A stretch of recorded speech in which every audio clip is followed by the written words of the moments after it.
Hello friends, आज के इस वीडियो में हम लोग सीखेंगे नेस्टेड लूप के बारे में सी लैंग्वेज के अंदर। आप देख रहे हैं आपका अपना YouTube channel coding with Cybotech. देखिए, नेस्टेड लूप जो है ना, वो किसी एक लूप के अंदर दूसरे लूप के लिखने के कॉन्सेप्ट को कहा जाता है। अब इसको हम पहले एग्जांपल से समझते हैं। मैं यहाँ पे दो वेरिएबल सी प्लस प्लस में ले लेता हूँ, एक आई और एक जे। अब तो नॉर्मल लूप तो हम लोगों को पता है। मान लो मैंने चलाया i1 less than equal to 5 i plus plus. ठीक है, ये एक नॉर्मल लूप है। ये एक नॉर्मल लूप है जो 5 टाइम्स चलेगा, क्योंकि मैंने i को इनिशियलाइज किया 1 से और मैंने लिखा है कंडीशन में कि जब तक i का वैल्यू 5 या उससे कम हो तब तक आप i को प्लस प्लस करते चले जाओ। इसकी जो कॉम्प्लेक्सिटी है ना, जब आप सिंपल लूप यूज करते हो तो सिंपल लूप की कॉम्प्लेक्सिटी ऑर्डर ऑफ n होती है। ये चीज आप याद रखना। लेकिन अब इस लूप के अंदर अगर आप अगेन एक लूप लिख देते हो, जैसे मैंने लिया j को 1 से चलाओ लेस देन इक्वल टू 5 तक चलाओ। अच्छा, यहां ऐसा कुछ नहीं कि 5 तक ही चलाना हो, 10 तक चला लो ना, लेकिन ऐसे ही मैं कंडीशन लिख रहा हूं। अब j प्लस प्लस, अब जैसे ही लूप के अंदर आपने लूप लिखा तो ये जो कॉन्सेप्ट है ना, this is called the concept of nested loop. The concept of nested loop.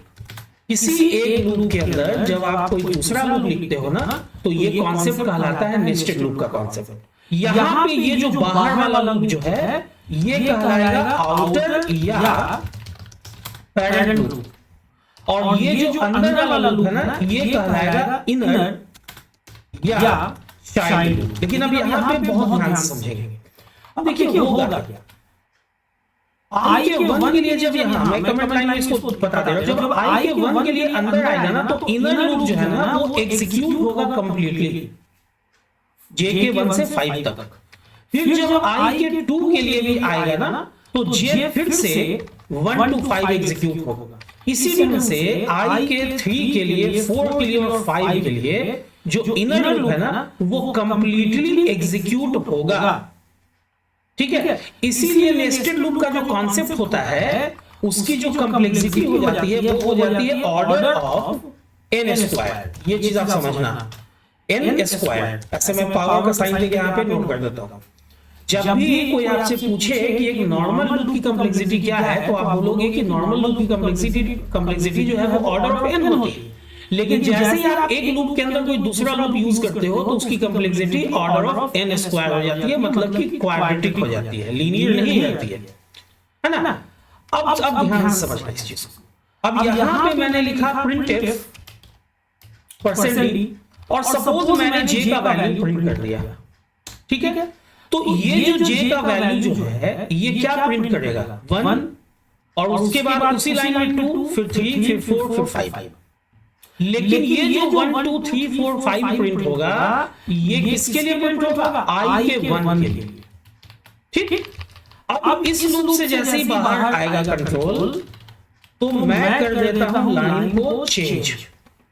अब फिर ये ऊपर जाएगा, i के 2 के लिए भी जब आएगा तो ये फिर से प्रिंट होगा। लेकिन इस बार जो है ना /n लाइन चेंज होने के बाद फिर से 1 2 3 4 5 प्रिंट होगा, ये i के 2 के लिए। सिमिलरली लाइन चेंज होगा, अब i के 3 के लिए भी 1 2 3 4 5 प्रिंट होगा, और फिर से लाइन चेंज होगा, i के 4 के लिए भी 1 2 3 5 4 5 प्रिंट होगा, और फिर से लाइन चेंज होगा, और i के 5 के लिए भी 1 2 3 4 5 प्रिंट हो जाएगा।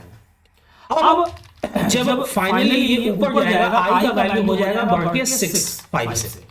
अब चूंकि 6 छोटा या बराबर नहीं है 5 के, तो ये आउटर लूप आपका टर्मिनेट होगा। और ये बात याद रखना कि नेस्टेड लूप के केस में जैसे ही आउटर लूप टर्मिनेट होता है ना, तो इनर लूप खुद ब खुद टर्मिनेट हो जाता है।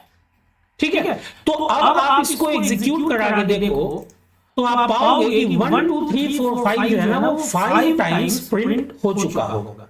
अब यहां पे मैंने एक फोर के अंदर दूसरा फोर लूप यूज किया है, एक फोर स्टेटमेंट के अंदर दूसरा फोर स्टेटमेंट यूज किया। देखो सेम आउटपुट है। यहां पे मैंने स्लैशन दिया था, स्लैशन की जगह आप लोगों को पता है लाइन तो चेंज करने के लिए स्लैशन यूज होता है। तो देखो 1 2 3 4 5 कितने टाइम्स प्रिंट हुआ है, यहां से आप गिन लो 1 2 3 4 5 टाइम्स। अब यहाँ पे चूंकि मैंने स्लैशन नहीं लगाया था तो 1 2 3 4 5 जो है ना वो सेम लाइन में आ रहा है, और एक पूरा साइकिल जब इनर लूप का चल जा रहा है, उससे जब बाहर आ जा रहा है, जब जे का वैल्यू 6 हो जा रहा है तब तो फिर लाइन चेंज हो जा रहा है। उसके बाद ये करने की वजह से वापस से आउटर लूप के ऊपर भेज रहा है, आई के 2 के लिए अंदर आके फिर से एग्जीक्यूट हो रहा है, तो फिर से 1 2 3 4 5 पॉइंट हो रहा है। तो आप यहाँ पे हम लोगों ने क्या यूज किया, हम लोगों ने यहाँ पे एक फोर के अंदर दूसरा फोर स्टेटमेंट यूज किया। आप चाहो तो फोर के अंदर वाई या डू वाई यूज कर सकते हो, या आप चाहो तो आउटर लूप में भी वाई, इनर में भी वाई यूज कर सकते हो, या आउटर में वाई के अलावा इनर में फोर और डू वाई यूज कर सकते हो। आप चाहो तो आउटर में ही डू वाई यूज कर लो, इनर में भी डू वाई यूज कर लो, या फिर इनर में आप आउटर में डू वाई, इनर में फोर यूज कर लो या वाई यूज कर लो, आपकी मर्जी है। तो there are so many combinations, लेकिन ऐसा जो भी कॉन्सेप्ट है ये कहलाता है कॉन्सेप्ट ऑफ नेस्टेड लूप, और इसमें जो कॉम्प्लेक्सिटी होती है वो ऑर्डर ऑफ n स्क्वायर होती है।